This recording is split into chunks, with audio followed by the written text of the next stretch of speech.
En Al Día Noticias, en www.aldianoticiasconjohndidier.com, en nuestra página de Facebook de Al Día Noticias con John Didier y nuestro canal de YouTube, presentamos las noticias más importantes con las que amanece hoy Bogotá, Colombia y el mundo.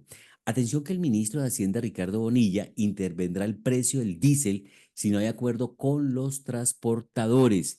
El ministro Bonilla aseguró este martes que el precio del diésel debe subir 6.000 pesos entre lo que resta del 2024 y el próximo año para sanear las deudas de la nación. No se ha llegado todavía a un acuerdo ni a ninguna decisión con los gremios de transporte, pero ellos esperan que sigan congelados, dijo Bonilla durante el foro Conversaciones por Colombia del Consejo Gremial Nacional Reactivación Económica. Así que esta es una de las noticias más importantes, la confirmación que hace el gobierno de Gustavo Petro a través de su ministro de Hacienda, Ricardo Bonilla, que se incrementará el precio de los combustibles, del diésel de manera particular. Vamos entonces con la declaración que entregó el ministro de Hacienda, Ricardo Bonilla, en la que confirma que subirá 6.000 pesos el diésel. No ha llegado todavía ningún acuerdo ni ninguna decisión con los gremios del transporte, pero ellos aspiran a que lo sigamos manteniendo congelado y que Ecopetrol debe comprar, en la refinería debe comprar el precio al precio que ellos dicen y no al precio del mercado internacional.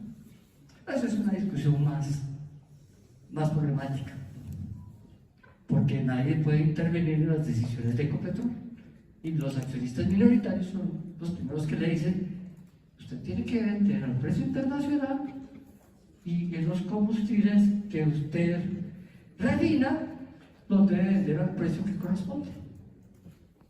Ahí está el ministro de Hacienda, Ricardo Bonilla, confirmando el reajuste en el precio del diésel. El líder de la cartera económica mencionó que los gremios pretenden que Ecopetrol debe comprar en una refinería al precio que ellos dicen y no al precio internacional. Pero los empresarios, los gremios económicos están más preocupados en este momento, más que por el incremento en el diésel que se está anunciando en este momento por parte del gobierno, se está expresando una preocupación por el anuncio de la posibilidad de hacer una nueva reforma tributaria por parte del gobierno del presidente Gustavo Petro. Esta es una de las preocupaciones que reconoce Bruce Van Master tienen en este momento los empresarios del país por una nueva reforma tributaria.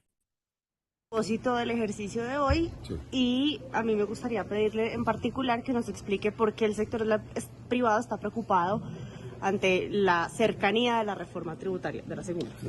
Sí. La intención de estas conversaciones es que podamos nosotros hacer algo que en Colombia de alguna forma está un poco perdido en términos o en medio, digamos, de toda la polarización y de toda la discusión de redes sociales y de la conversación ideológica y politizada.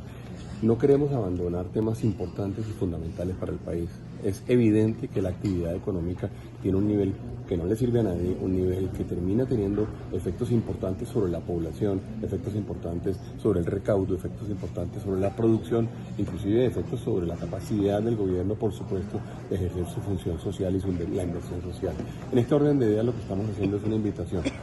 En la medida de lo posible, despojada de toda politización, despojada de ideología, para que podamos conversar gobierno, expertos económicos, empresarios, economistas y gremios de la producción, para tratar de construir soluciones. En este caso, la primera de estas conversaciones la estamos haciendo sobre el tema de reactivación económica. ¿Por qué tenemos una inversión baja? ¿Por qué tenemos una actividad baja? ¿Qué debería suceder para que la inversión pudiera desarrollarse, pudiera dinamizarse? ¿Qué debería suceder para que pudiéramos aumentar la demanda, para que los hogares colombianos tuvieran mayor capacidad de ingreso? Son las preguntas que queremos resolver. Han venido varios de los miembros del gabinete, esperamos tener más durante el día de hoy. Vamos a tener unas conversaciones en particular a la hora del almuerzo, unos talleres en donde pensamos hacer un repaso de proyectos por proyecto e ir identificando realmente cuáles son las oportunidades que tenemos que no estamos pudiendo materializar en razón de que hay cosas que nos están haciendo que pueden ser algunas inclusive pequeñas y de fácil solución, y vamos a trabajar en ello. Queremos y tenemos, digamos, sin duda alguna, más temas nacionales que son importantes y los estaremos hablando en las próximas conversaciones. El Consejo Gremial invitará muy pronto a hablar sobre el tema de democracia, invitará a hablar sobre el tema de constitución y de instituciones, que es el próximo, lo haremos el 13 de agosto. Invitaremos a constitucionalistas, invitaremos a abogados, invitaremos a parlamentarios a dar esta conversación y por supuesto al gobierno nacional. Luego queremos dar una conversación sobre el tema de seguridad y paz total, que es uno de esos temas que por supuesto a los colombianos en este momento pues les preocupa y sobre los cuales creemos vale la pena que demos una conversación nacional. Entonces estamos en este momento adelantando las primeras de las presentaciones, estamos haciendo diagnóstico en economía, diagnóstico macroeconómico, diagnóstico fiscal, para luego empezar a ver cuáles son realmente las oportunidades que tenemos sector por sector y ojalá poder tener una agenda común que nos permita trabajar sistemáticamente, donde tengamos un mecanismo automático con el cual trabajar, que no dependa de que uno sí logra o no logra una cita en un ministerio, o sí logra o no logra una cita con un funcionario. Ese es como lo vamos a... Él es Broodman Master, el presidente de la ANDI, uno de los gremios económicos más influyentes en el país y que representa a los industriales y a los empresarios colombianos, expresando las diversas preocupaciones que tienen en este momento porque ha bajado la inversión y han bajado las ventas y la producción en Colombia. En materia de orden público se destaca para hoy un nuevo ataque de las disidencias de las FARC contra la población civil en el departamento del Cauca. Un niño muerto y al menos 6 heridos dejó este atentado en el municipio de Argelia, departamento del Cauca. Tropas del ejército llegaron a ese corregimiento del municipio de Argelia, en el Cauca, por lo que se presentan enfrentamientos con las disidencias de las FARC. Al menos 6 personas estarían heridas por un explosivo tipo tatuco que cayó sobre una cancha de fútbol en donde se encontraban practicando deporte varias personas, incluso menores, en medio de la Semana Cultural y Deportiva del Corregimiento del Plateado en el municipio de Argelia, departamento del Cauca. Según informó el general Federico Mejía, el ataque habría sido realizado con drones cargados de explosivos y al parecer un menor perdió la vida producto de este ataque. Sigue la controversia en el país porque en vehículos oficiales de la Unidad Nacional de Protección viajaban guerrilleros con órdenes de captura. 3 de los disidentes capturados en la caravana de la UNP quedarán en libertad, según informó la Fiscalía. Por su parte, el ministro de Defensa, Iván Velázquez, defendió la legalidad de la intervención del ejército, asegurando que se hizo bajo los protocolos establecidos. Por su parte, el ministro del Interior, Juan Fernando Cristo, exigió explicaciones por el transporte de disidentes en camionetas de la Unidad Nacional de Protección. Dentro de los hombres que se movilizaban en las camionetas estaba un integrante de las disidencias de las FARC con orden de captura vigente. De otro lado, se ha conocido que Olmedo López suplica protección en este momento. Poderosos me quieren silenciar, ha dicho Olmedo López. Olmedo López es director de la Unidad Nacional de Gestión del Riesgo y Desastres y pieza clave en el escándalo de corrupción de la entidad. Mencionó que tiene miedo de lo que pueda pasar con su vida tras sus declaraciones. Por inconstitucionalidad, el presidente de la República, Gustavo Petro, no sancionó el proyecto de ley que restablecía los días sin IVA en Colombia. A través de una carta, el gobierno del presidente Petro argumentó que se permite devolver la iniciativa por razones de inconstitucionalidad e inconveniencia. Con esta carta, que tiene la fecha del 19 de julio y está dirigida al entonces presidente de la Cámara de Representantes, Andrés Calle, el gobierno Petro devolvió la iniciativa de los días sin IVA. Recordemos que una de las primeras acciones que realizó el gobierno una vez llegó al poder, el gobierno del cambio, pues fue desmontar los días sin IVA que había implementado la administración de Iván Duque. No obstante, se presentó el proyecto de ley, se aprobó en el Congreso, pero el gobierno dice que no es constitucional, que porque esto afecta a la economía del país. Dice textualmente los argumentos del gobierno: sin la correspondiente sanción ejecutiva, el gobierno nacional se permite devolver por razones de inconstitucionalidad e inconveniencia el proyecto de ley número 100 de 2022 Cámara, 140 de 2023 Senado, por medio de la cual se institucionaliza el día sin IVA como política de Estado para proteger el poder adquisitivo de los hogares y estimular la economía colombiana, y se dictan otras disposiciones. Se lee en el documento. Atención que en noticias de seguridad en Bogotá, unos ladrones en Bogotá le dispararon 3 veces a un joven porque no se dejó robar. La mamá de la víctima narró que uno de los ladrones le dijo a su hijo que le entregara las pertenencias, pero debido a que él se resistió, se rehusó, otro delincuente gritó: "Dale un tiro". Esta mamá preocupada contó cómo ladrones en moto y en un carro le dispararon en 3 oportunidades a su hijo, un estudiante de ingeniería industrial de 22 años, para robarle las pertenencias, pero según cuenta, como no se dejó robar, lo agredieron. Esto ocurrió en el barrio Samper Mendoza, en pleno centro de Bogotá. La Asociación Diplomática catalogó de inaceptable la posible agresión de Armando Benedetti a su esposa. La Asociación Diplomática y Consular de Colombia emitió un comunicado en el que rechaza una posible agresión del embajador de Colombia ante la FAO, Armando Benedetti, a su esposa. Benedetti dijo que se está separando de ella y que eso además no es cierto. No obstante, su esposa ya lo denunció ante las autoridades en España. Los taxistas se encuentran reunidos a esta hora en la Alcaldía de Bogotá con la Secretaría de Movilidad, la Secretaría de Gobierno y la Secretaría de Seguridad. Han levantado el paro que venían adelantando desde el día anterior.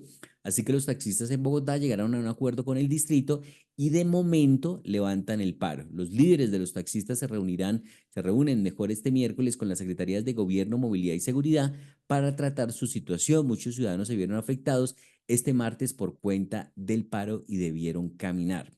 Sicarios le quitaron la vida a un reconocido empresario en el municipio de Tuluá, centro del Valle, en su propio negocio. Javier Soto Velasco recibió múltiples impactos de bala y en medio del tiroteo reportado en Tuluá, una mujer resultó herida. El empresario era una persona sencilla y sin lujos, dijeron las autoridades de Tuluá. Advierten descuidos en un ancianato de Cali. Los abuelitos compartían hasta cepillos de dientes. La Contraloría de Cali señaló múltiples dificultades en el ancianato San Miguel. Se encontraron problemas de presupuesto, infraestructura, alimentación de los adultos mayores y hasta de higiene. El gobierno Petro no ha girado 61.000 millones de pesos para el funcionamiento de varios partidos políticos, según un informe que presentó el Consejo Nacional Electoral. Los directores de los partidos políticos pedirán una cita al ministro de Hacienda, Ricardo Bonilla, para manifestarle su preocupación. El presidente Gustavo Petro anunció que se vienen cambios tácticos en las fuerzas militares. El jefe de Estado reiteró que el ejército debe ser más rápido y eficaz para acorralar a las fuerzas que no quieren la paz en Colombia. Hay alerta en el municipio de La Plata, departamento del Huila, por la aparición de un cilindro y una pancarta alusiva a las FARC. El artefacto fue encontrado en el puente de Valencia, que comunica La Plata con el municipio de Inzá, en el departamento del Cauca. En noticias internacionales se destaca que Kamala Harris usa su pasado como fiscal para atacar a Donald Trump. Sé bien cómo son los de su calaña, le dijo Kamala Harris a Donald Trump. Harris inició su meeting en Milwaukee, recordando su trayectoria como fiscal, incluida su labor como fiscal general de California, para compararse con Trump, y promete que lo hará rendir cuentas y pagar renta. Kamala Harris sería la sustituta candidata a la presidencia en la sustitución de Joe Biden, quien dio un paso al costado. También en noticias internacionales detienen a 200 personas por protestar en el Congreso de los Estados Unidos contra la visita de Benjamín Netanyahu, el primer ministro de Israel. Netanyahu fue invitado por líderes del Congreso, el demócrata Chuck Schumer y el republicano Mike Johnson. Estos, pues, algunos de los hechos más importantes que destacamos también a esta hora aquí en Al Día Noticias. Tenemos también otras informaciones que queremos compartir y destacar a esta hora aquí en nuestro informativo, que tiene que ver con el concejal de Bogotá, Julián Uzcategui. Ha dicho el concejal Julián Uzcategui del Centro Democrático que la administración de Carlos Fernando Galán tiene contratado a varias personas indígenas que están asentadas en Bogotá. Es lamentable que la Alcaldía Mayor de Bogotá haya cedido a las exigencias y haya premiado con 280 millones de pesos en contratos a los líderes de la comunidad embera que está asentada en el Parque Nacional y en las diferentes UPIs de la ciudad. Más aún, cuando estos líderes exigían toda esa contratación para permitir que los niños asistieran al colegio y recibieran la atención necesaria por parte de las autoridades. Con razón, no querían retornar a sus territorios o reubicarse en otros puntos de la ciudad. Ahí en los parques, en el espacio público, exponiendo a los menores de edad, a los niños, niñas y adolescentes, podían chantajear y exigir esta millonaria contratación pública. Ahí está entonces la denuncia que hace este concejal de Bogotá sobre lo que está pasando con los líderes en veras sentados en Bogotá que gozan de millonarios contratos con la administración del alcalde Carlos Fernando Galán. Según el concejal Julián Uzcategui, hay una vinculación de 27 líderes y su contratación asciende a cerca de 280 millones de pesos durante los primeros 6 meses del año. Estas son las noticias más importantes con las que amanece el país. A las 12 del día estaremos en nuestra emisión del mediodía a través de emisora.5 en los 1490 del AM en Bogotá y a través de nuestras plataformas digitales como Facebook y YouTube de Al Día Noticias con John Didier Rodríguez. El Señor les bendiga rica y abundantemente.